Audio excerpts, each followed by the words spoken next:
नमस्कार. निवेदक विठ्ठल पवार या माझ्या यूट्यूब चॅनलमध्ये आपल्या सर्वांचं मनपूर्वक स्वागत करत आहे.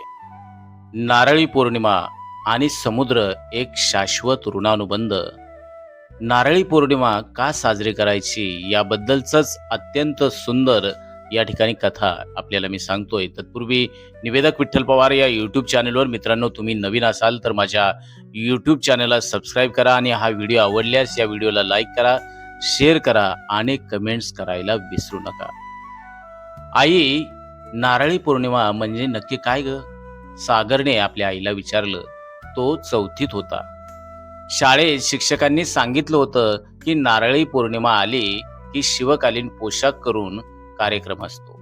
नारळ आणायचा असतो, पण का कळलंच नव्हतं. त्याच्या आजीच्या चेहऱ्यावर एक हसू उमटलं.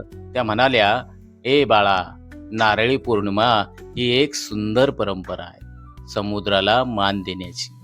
आणि मित्रांनो, मग सुरू झाली ही गोष्ट.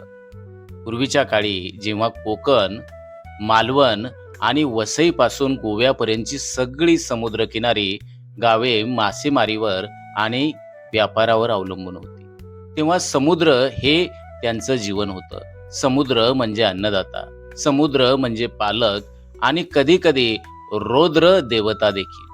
श्रावण महिना सुरू झाल्यावर पावसाळा अर्थात पाऊस प्रचंड असायचा. तुफान वाऱ्यांमुळं समुद्रात मासेमारी थांबवावी लागायची.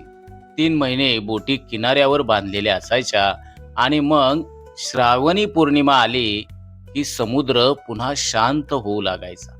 नव्यानं पुन्हा मासेमारी सुरू व्हायची, तयारी व्हायची आणि त्याच दिवशी सगळे कोळी बांधव एकत्र जमायचे. डोलत, नाचत, गात, वाद्यांच्या गजरात ओव्या म्हणत समुद्राकडे जायचे. समुद्राची पूजा व्हायची, समुद्राला साडी चोळी अर्पण व्हायची, नारळ वाहिला जायचा. कशासाठी? समुद्रा, तू आम्हाला जीवन दिलं, अन्न दिलं, पण तुझ्या रौद्र रूपानं कित्येकांचा जीव देखील तू घेतलेला आहे. आता आम्ही पुन्हा तुझ्याकडे येतोय. हे समुद्र देवता, तुझी कृपा असू दे. आणि हा होता तो नम्र श्रद्धेचा दिवस, अर्थात नारळी पौर्णिमा. पण नारळच का व्हायचा? कारण नारळ हा पवित्र मानला जातो. त्याच्या 3 डोळ्यांसारख्या खाचा ब्रह्मा, विष्णू, महेशाचं प्रतीक मानल्या जातात. पाण्यात वाहताना तो माझं संपूर्ण अर्पण आहे असं खरं तर सूचित करत असतो. त्यामागे आभार आहेत, प्रार्थना आहे आणि समर्पण देखील आहे. कोळी बांधवांसाठी हा दिवस म्हणजे नव्या आशेची सुरुवात आहे. बोटींवर पूजा अर्चा होते, नवीन जाळी टाकली जाते, भव्य मेळावे होतात, पारंपरिक नृत्य, मासळीचे जेवण आणि उत्सव देखील. समुद्राशी असलेलं हे नातं फक्त अन्नाचं नव्हे तर भावभावनांचं देखील आहे.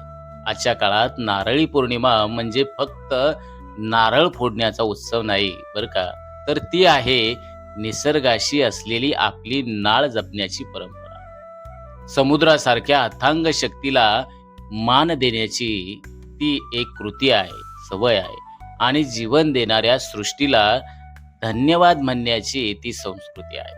सागरने आजीकडे पाहिलं आणि त्याला आता नारळी पौर्णिमेचा अर्थ समजला होता. त्याच्या डोक्यात एकच गोष्ट ठसली होती, आईसारखा समुद्र असतो, भरभरून देणारा, पण रुसला तर रौद्र होणारा.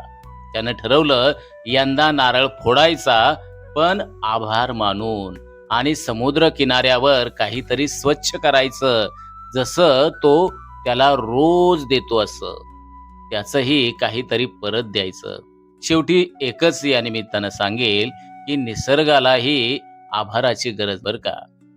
आणि नारळी पौर्णिमा हे त्या ऋणातून मोकळं होण्याचं सुंदर कारण असतं.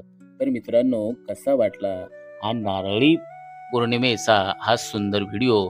तर हा व्हिडिओ आवडल्यास या व्हिडिओला लाईक करा, शेअर करा आणि हो, कमेंट्स करायला विसरू नका. धन्यवाद.